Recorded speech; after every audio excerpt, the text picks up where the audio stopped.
Hi, I'm Kevin Reed with AC Beverage. I'm Director of Innovative Products here at AC, and today we're in Charlie's workshop here in Annapolis, Maryland. Who's Charlie? Charlie is Charlie Kleinrichard, the founder of AC Beverage. Charlie founded AC Beverage over 30 years ago, and we do a lot of dispense work. We help people serve beer. We help people serve coffee.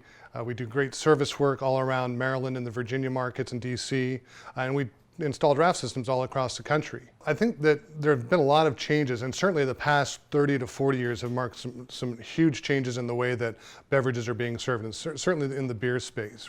The fob is probably the single item that an operator could purchase that would have the largest impact on beer loss and saving a bunch of beer and earning revenue for that business. Think back to times when you're drinking in a bar and you're having a beer and the bartender goes over to pour a beer and they get a little beer out the faucet, but then there's a huge blast of foam that shoots out all over the bar, the tower, the bartender. So the fob actually traps the beer between the faucet and the cooler in the line, and it saves all that beer. So you don't get that rush of gas that pushes through and makes the beer foamy and shoot all over the bar. Fob is essentially a tool that's going to go ahead and save the beer in the line. The way it does that is as the bartender is pouring a beer, obviously beer is being pulled out of the keg and pushed all the way through the line to the faucet. When that beer runs out in the line going to the fob, this float will drop down and it will plug up the line between the fob here and the faucet at the bar, saving all of that beer in the line. When we notice the flow is slowing down, we go ahead and shut that faucet to make sure we trap all that beer in the line. Right? Then we make a trek back to the cooler. We change our keg. We move the coupler from the empty keg to the next full keg for that line. We go ahead and we vent all of the air out of the fob by pushing down on the button here. And then once the fob is entirely filled with beer, we go ahead and we turn this lever into the up red position and wait for the float to go ahead and go up to the top. That means we've now opened the pathway between the fob and the beer faucet at the bar.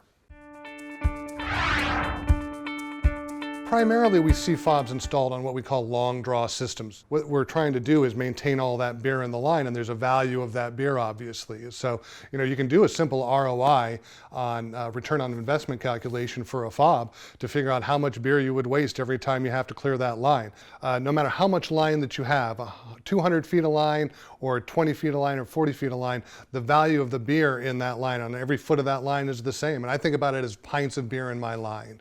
Right? So in your average trunk line, where we're moving the beer from a cooler to a beer tower, it uses like 3/8 inch line for most of that length.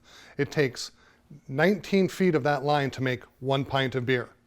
So if you've got essentially 100 feet of line, you've got 5 pints of beer. Well, I would certainly want to get some revenue for that beer as opposed to putting it down the drain or losing it, right? And so we can all do our own math as to where the cost of the fob is justified against the amount of beer that we save over the course of time.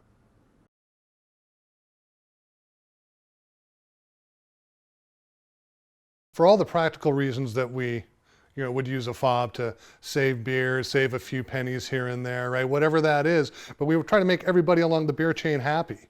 Right? So we have happy customers because their beer was poured quickly and efficiently out of a faucet.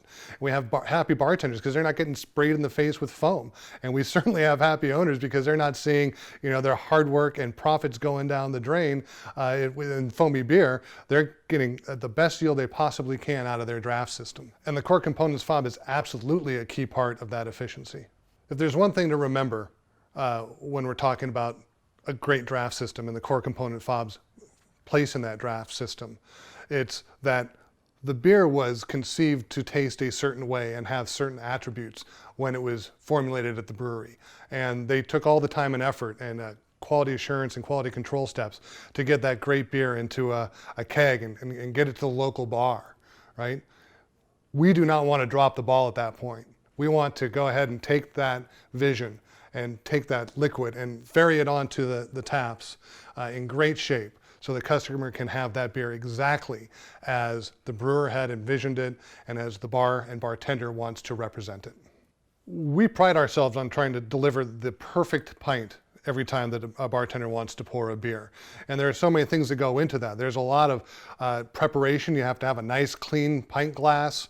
What we do is we make sure that when you put the glass up to the faucet, all that's going to come out is nice clear beer, no foam, just enough foam breakout to give you a nice crowning head when you have your finished pint. That's really important to carry the aromas of the beer up to the awaiting beer drinker. And then of course, you know, when you get to put it to your lips and drink it down, you taste all the hard work that's gone into both making that beer and delivering it to your glass. You want to do right by the beer, right?